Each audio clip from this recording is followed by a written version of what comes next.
আজকে আপনাদের এমন একটা গ্রাম তুলে ধরার চেষ্টা করব যেটা বালু নদীর তীরেই অবস্থিত। অবশ্যই আপনাদের একটা অনুরোধ যে আমার চ্যানেলটা আপনারা সাবস্ক্রাইব করে সঙ্গে থাকবেন। খুবই সুন্দর ও ছোট্ট একটি গ্রাম চানখালি, যা এখান থেকেই মূলত শুরু হয়েছে।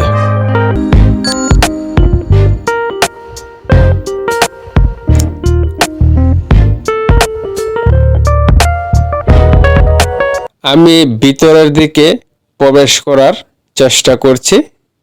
তো যাওয়ার পরেই প্রথমে দেখা গেল রঙিন টিনের একটা বাড়ি। আসলে এই চানখালি গ্রামটা লম্বা, কাঁচা রাস্তা, এখান দিয়েই গ্রামের মানুষজনেরা যাতায়াত করে। কেউ নদী পার হয়ে যায়, কেউ যে যার খুশি মতো চলে যায়। তো গ্রামটা খুবই লম্বা। তো এই গ্রামের পরিবেশ খুবই সুন্দর।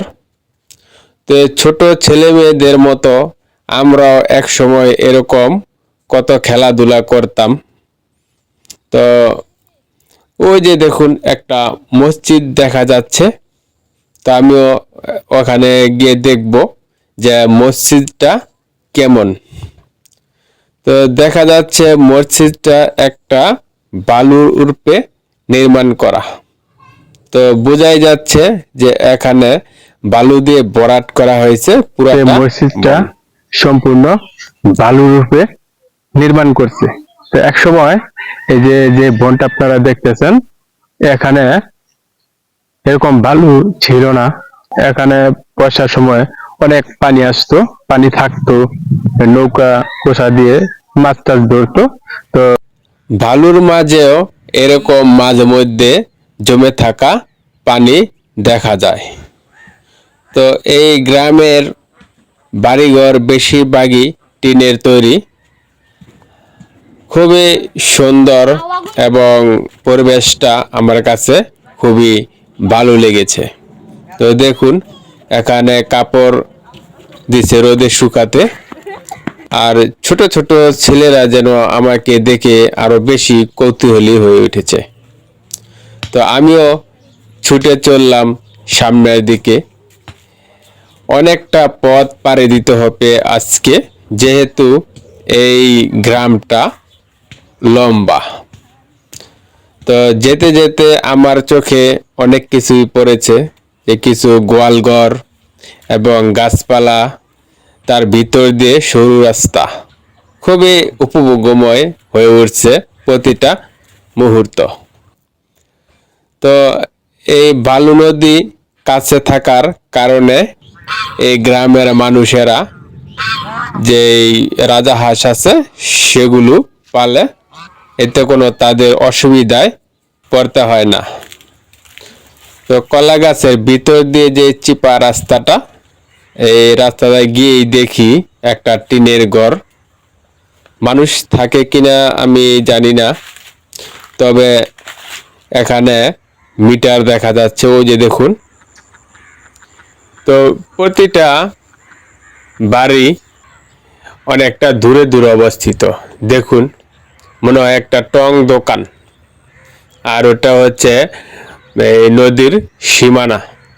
তো এই নদীটার নাম হচ্ছে বালু নদী।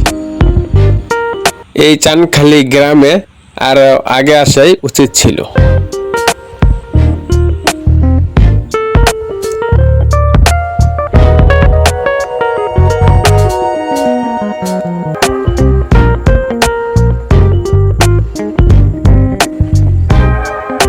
তো আপনারা এখন দেখতে পাচ্ছেন চানখালি গ্রামের দ্বিতীয় মসজিদ। আমি মসজিদের একদম কাছাকাছি চলে আসলাম। তো দেখা যাচ্ছে যে মসজিদটা এখন আপাতত বন্ধ, আর উপরে লেখা চানখালি বাইতুল আমান জামে মসজিদ, চানখালি দক্ষিণ পাড়া। দরজাটা হচ্ছে লোহার। তো এই গ্রামে জনসংখ্যা কম হওয়ার কারণে মসজিদও তেমন মুসল্লি হয় না। তো মাঝে মধ্যে এরকম হাঁস দেখা যায় ছোট ছোট পুকুরে। তো দেখুন ছোট ছেলেমেয়েরা বড়ই গাছ থেকে বড়ই পারতেছে। এরকম কত বড়ই পারছি তা বলে শেষ করা যাবে না। বন্ধু বান্ধব মিলে তাদেরকে দেখে পুরনো স্মৃতি মনে পড়ে গেল। তো এই জায়গাগুলো দেখলে মনে হয় যেন মরুভূমি, মরুভূমির মধ্যেই জমে থাকা কিছু পানি। আর ওপারেই গরু দেখা যাচ্ছে। তো গ্রামের মানুষ এই পাশে গরু রেখে যায়, যে গাছ অনেক আছে এই কারণে গরু এখানে রেখে যায়।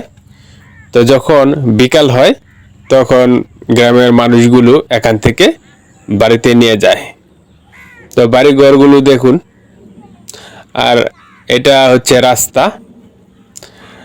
কোনো কোনো জায়গায় মাটির রাস্তা আছে, আবার কোনো কোনো জায়গায় ইটের তৈরি রাস্তা আছে। আর এখানে মাঝে মাঝে বাঁশের পুলও দেখা যায়। তো বর্ষার পানি কিছু কিছু জায়গায় চলে আসে। তো দেখুন এটা হচ্ছে ইটের রাস্তা। তো বাড়িঘরগুলো অনেকটা দূরে দূরে। আর দেখুন এই গ্রামের তরুণেরা কোথায় যেন সেজে গুজে চলে যাচ্ছে। তো এখানে দেখতে পেলাম যে একটা ইট দিয়ে বাড়ি বানাচ্ছে। খুবই সুন্দর পরিবেশ। আগেই বলেছিলাম আপনাদের যে এখানে বাঁশের পুল দেখা যায়। যেহেতু রাস্তাটা একটু দূরে, এ কারণে বাঁশের পুল ব্যবহার করতে হয়। তো কিছু গ্রামের মানুষ আছে যে শীতকালীন সবজি চাষ করে। দেখুন আপনার কি নাম? সানাউল্লাহ। তো এই যে আপনি এই যে এখানে মিষ্টি কুমড়া চাষ করলেন, কত পরিমাণ জায়গায় মানে চাষটা করছেন? তা তো 5.5 বিঘা। 5.5 বিঘা। তো এই যে এখন কাটতেছেন, এগুলো বিক্রি করবেন কোন জায়গায় আপনি? বিক্রম ঢাকা নিয়ে এটা যে নারায়ণগঞ্জ ঢাকা করছে, ঢাকা নারায়ণগঞ্জ শেষ মাথা, নারায়ণগঞ্জ জেলা। ঢাকা খিলগাঁও থানা। তো এটা ঢাকা মানে এই যে মোটা একটা মোটা কত টাকা বিক্রি করবেন? 25 টাকা 20 টাকা। 25 টাকা 20 টাকা। তো এই খরচাপাতি কেমন হচ্ছে আপনার? খরচাপাতি আছে বলতে মানে লাখ দেড় একটা খরচ আছে। আচ্ছা আচ্ছা। ঢাকার অত্যন্ত নিকটে এই চানখালী গ্রামটা। এখান থেকে ঢাকা যেতে 30 থেকে 40 বা 50 টাকা লাগে, খুবই কাছে। অনেকে আছে এখান থেকে ঢাকা গিয়ে ব্যবসা বাণিজ্য করতেছে। মাছ বেচেন নাকি? কি মাছ বেচেন? শিং মাছ, শোল মাছ বেচাই করছেন? কোনটা বেচেন? দেখি শাহজাদপুর নতুন বাজার। আপনার বাড়ি এই জায়গায়? তো এখন শীতের সময়, তো বিকেল বেলা এরকম গোসল করে অনেকেই ঘুরতে আসে রোডের মধ্যে। তো আপনারা যেটা স্ক্রিনে দেখতে পাচ্ছেন। তো বন্ধুরা চ্যানেলটা সাবস্ক্রাইব করে নেবেন। আর দেখুন যে এখানে পানিগুলো জমে রয়েছে, এই পানির উপর দিয়ে কিন্তু অনেক বাঁশের পুল রয়েছে। আবারও এখানে এসে দেখতে পেলাম একটা মসজিদ। আমার কাছে মনে হয় এই মসজিদটা ওই দুইটা মসজিদের চাইতে একটু উন্নত, একটু দেখতে সুন্দর। আর এই মসজিদটা কিন্তু পানির উপরে, যে এই কারণে সিঁড়ি ব্যবহার করতে হয়। আর এই মসজিদের নিচ দিয়েই দেখা যাচ্ছে রাস্তা। এই রাস্তা দিয়েই হয়তো তারা নৌকা পার হয়ে বিভিন্ন জায়গায় ছুটে যায়। তো আর মাঝে মধ্যে এরকম ওচা ওচা বাড়ি দেখা যায়। অল্প সময়ের মধ্যে আপনাদের যে চানখালী গ্রামটা আছে সেটা আপনাদের তুলে ধরার চেষ্টা করছি যে চানখালীর অবস্থা কেমন। তো বন্ধুরা ভিডিওটা শেষ করার আগে আপনাদের একটু অনুরোধ যে আমার চ্যানেলটা সাবস্ক্রাইব করে সঙ্গে থাকবেন। তা আল্লাহ যেন আপনাদের সুস্থতা দান করে সেই কামনায় বিদায় নিচ্ছি। আল্লাহ হাফেজ।